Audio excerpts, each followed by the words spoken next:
Hey guys, it's Liz from blueandhazel.com and welcome to my homeschool channel. I am a homeschooling mom of 4 kids. 3 are doing school right now, so we're finishing up kindergarten and 2nd and 3rd grade. And if you're new here, I'd love to have you stick around. Just hit the subscribe button, and then if you like these types of videos and these review videos, give this video a thumbs up. That helps me to kind of know to make more like this one. So today I want to talk to you a little bit more about this particular book, Teach Your Child to Read in 100 Easy Lessons.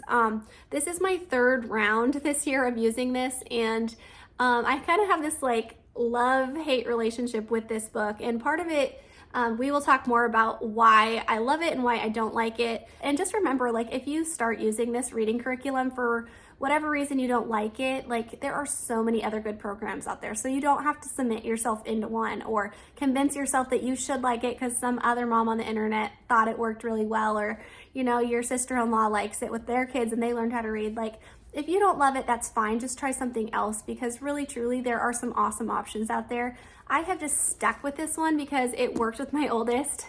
It worked with my 2nd, and we are working through it with my 3rd. And I just didn't really want to like throw things around and learn how to use a new program and stuff like that. So that's why we're sticking with it. But there are definitely some great things about it and not so great things. So as far as some reasons why I really like this book, one is that it's affordable. Like, when we started homeschooling, I did not have a homeschool budget. Like, we just basically bought my oldest this plus a math curriculum. Like, that's what we did for him, and then some handwriting sheets and stuff. But it's cheap. Like, you can find this online for around $20. You can buy this and then decide you don't like it and you're not out a ton. Whereas, like, there are some other fabulous reading programs out there where you're spending a couple $100s, and so you feel pretty cemented to that if you've invested that kind of money into a reading program. And so besides it being cheap, I really like that it's just worked. Like, it's had its bumps for us, but at the same time, like, after pushing through it, like, on the other end, 2 of my kids have started reading through this, and so I'm like, okay, it works. It's working with my 3rd. I like the fact that I feel like if we start this and see it through, that on the other end, my kids will be sounding out stories and able to read on their own. They will need more practice when we finish this, and we'll talk about what we use when we're done with this, but it does seem to work. I also really like that it's open and go. You have no preparation. You don't need anything else, no tiles, no extra readers. You don't need anything else. You really just take this one book and you open to the next lesson, and then you do that day's lesson and shut the book. So I've actually started doing half lessons because I think in this book the lessons are just so long. The other thing I really like about it is that it's scripted, and I will show you inside a little bit what that looks like. But basically it tells you exactly what to say, and it's in red, and then what you're supposed to do or what your kid is supposed to say is in black. So it's really clear, like, say this, wait for their response. Say this, wait for their response. So in that way, this was amazing for me as a first-time homeschool mom with no confidence, not sure if I could teach my kids how to read, totally afraid to fail. This was like, it just told me exactly what to do with. So the next thing I liked about this is that you don't need to have your kids memorize the letter names before you use this program. And I think that is really cool, because that means that you can use it with a young child who you haven't gone through the alphabet with. You can use it with a preschooler that's showing readiness to read, but doesn't know their alphabet yet. So interesting thing, we actually did that way with my oldest. He had not learned his alphabet yet, and we used this program with him when he turned 5, which is actually kind of early, I think. Like, I haven't used this with my 2nd and 3rd until they turned 6, which just, I think, was a combination of me being a little bit busier in life and not wanting to add something at age 5 I didn't have to. My oldest did a great job at age 5, so we kind of just kept slowly going through it with him. And then I made the mistake of taking a giant break, like 3 months off or something. He totally regressed, and so we basically went back like 30 lessons or something like that. I mean, we like went way back in the book, and so we kind of had to pick up where he had forgotten. Okay, so for some of the reasons I don't like this curriculum and why I can see why some people also don't like this. First off, it's not like great fun. You know, you sit down to do this reading lesson and the pictures are kind of cute in there. The stories are silly, which I do appreciate the silly stories. I think they're really cute, but it's just like, I don't know. There's nothing I think maybe because it's the same thing every single day, that it's just kind of gets boring and the stories get really long and there's a lot of sounding out to do. And so as the stories get longer, if your kid is not quite able to remember some of those sounds that they've learned to do the story, it can be a little bit long and painful. And you're like, oh man, how do we review this without it being so long and painful? And so you can either go back a few lessons, you can, just help them out as they need help, like reminding them of the sounds. That's kind of what I'm doing with my son right now when he forgets. Just really encouraging him, like, that's what mommy's here for. If you forget, just ask me, and he'll look up at me when he forgets, and then I'll tell him what the sound is. The other thing that I don't like is I don't like how long the stories get so fast. So I do find it perfect for like the first 10 lessons, really short, maybe 10 to 15 minutes, which is about all I have for their attention span at that age, at age 6 or so. Even less when I had a 5-year-old doing that. And it's just kind of long. And what we have done to help with that is I've cut the lessons in half. And so as soon as they start surpassing his attention span, 10-15 minute line there, we call it quits and we shut the book and put a bookmark in it. So you can see the scripted part you say is in red, and the black part is what you're supposed to do with your finger on the balls under the letter and stuff like that. Say our kind of first sentence that we do is on lesson 14, see me read. Okay, so now we're in lesson 24, and you can see they're reading, a rat is in a sack, that rat is not sad. They're actually reading, and it's really, really cool. You can see their confidence, nice short story, and the letters are nice and big still. And you can see like the way that they write these letters are really unique. Like they'll make the sounds that they haven't taught the kids yet, like a K in sack, they'll make it really small so that what they're really focusing on and seeing are the big letters that they have learned the sounds for. Now this can make reading anything else besides the reading lesson really tricky because they wouldn't know what to do with that K, for instance, if they saw it in a book. So that is one thing that makes this kind of hard to read other stuff until they're at the end of this book. You can see here's another example of like the word near, N-E, they make the A really small because they haven't learned the sound E-A, and they don't want them to confuse the sound that they've learned for A, which is ah. So they make it really small. So they have near. So there's 3 sounds that they'll be blending for this word. Now, the way that you end up going through this lesson with the kids too, if you're not familiar with this book, is you have them sound out each of the words and then you end up asking them what word, and then they'll tell you. So they might say the, and then you'll say what word? The. Sock. What word? Sock. So you go through the entire story that way.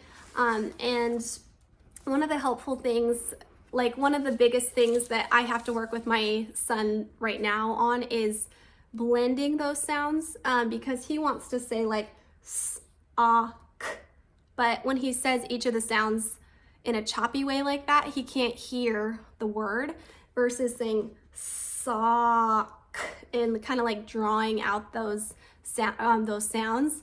Then you can really hear the word. And so I am working on him right now, just blending those sounds and making them sound really drawn out so that he can hear the word, but he's still really struggling with that. So the nice thing I like about this is that every single thing that they have in the story up till this point, they have learned and they have practiced. It just helps build their confidence in feeling like they can read. Whereas like if you went to, for instance, the early reader section at the library, and you got a book that had this many words in it, they might not be able to read all of the sounds in those books yet. So this is kind of a confidence builder, I feel like, because everything here they should have learned how to do already. So now you can see the stories are starting to get really long.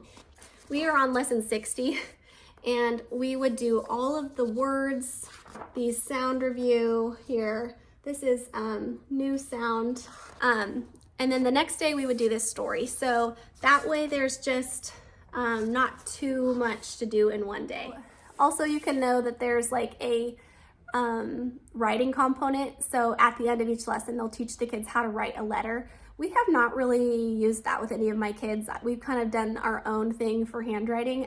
But if you want to, that's an easy way to kind of incorporate learning how to write one new letter. So let me just quick show you towards the end, they are reading a lot, but I will say this is a lot of reading even for a kid at this point in time. So like we have really struggled with this book as we've gotten to the full page stories with all of my kids because it's just too much in one sitting and it gets overwhelming. And then they also have this thing where they have you read the story twice. And so not only does that get boring to read the same story twice, but it's just extremely painful because it's so long.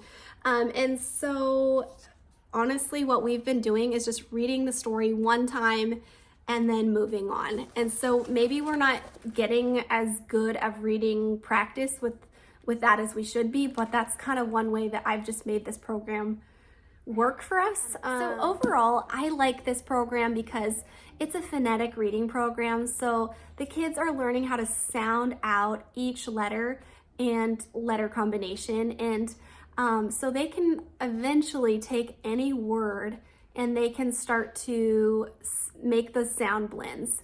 And it's been a little bit tricky to go from this book to other books, but I will say like it's doable. And what we have done in the past is we have gone and gotten, with my oldest, we got like level 1 readers from the library.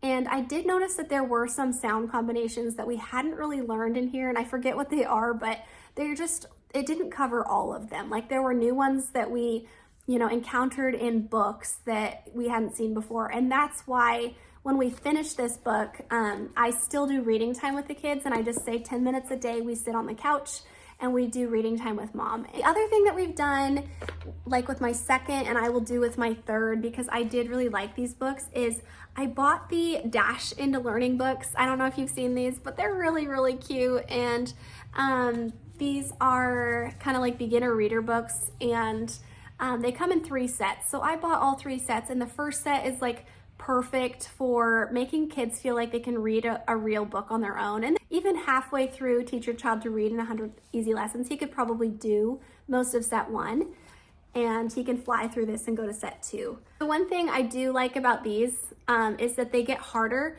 from book 1 of set 1 all the way through 10 books in the first set. So the first book will be like really super easy, and then it gradually gets longer and more words and a little bit harder towards book 10 of set 1. And then same thing with set 2. The first, there's 10 books, and the first one is going to be the easiest and book 10 will be the hardest. Same with set 3. So this would be like book 3 of set 1. And you can see there's a big old picture and lots of rhyming words. This is Matt. Matt is a ram. Matt, the ram, is fat. Matt is not thin. So they're getting like 1 line per page and big pictures. Here's book 9, just pulling that out of my pile. There's 10 books in this set, but you can see there's 2 lines now per page. My pups rest. I pet my pups. I see a ham. The pups nip at the ham. So there's just cute pictures, a little bit longer of reading, and we don't use any of the reading instructions in the front of these pages. Like you could actually use this as a full reading program technically, using their style, but that does not work well when you combine it with the style of Teach Your Child to Read in 100 Easy Lessons. So just make a note of that. I tried that with my second daughter and she got mega confused, so I backed off, because the way that they present sound blends in here looks totally different than the way that it looks over here. Like here they use a lot of those symbols that I told you about. If it has a line over the E, for instance, it would be a long E. So seed. Whereas without that, they know that the E says eh. And so they have a different system for teaching kids that in here. doesn't blend well with Teach Your Child to Read in 100 Easy Lessons. Anyways, I hope that just kind of sums up some of the good things that we liked about it, some of the not so great things, and gives you an idea of what the inside of the book looks like. If you want to see me go through like an actual lesson with my son, let me know in the comments. I'd be happy to do a video on that. Give this video a thumbs up if you want to see more like this, and be sure to subscribe for more homeschool videos. Thanks for watching.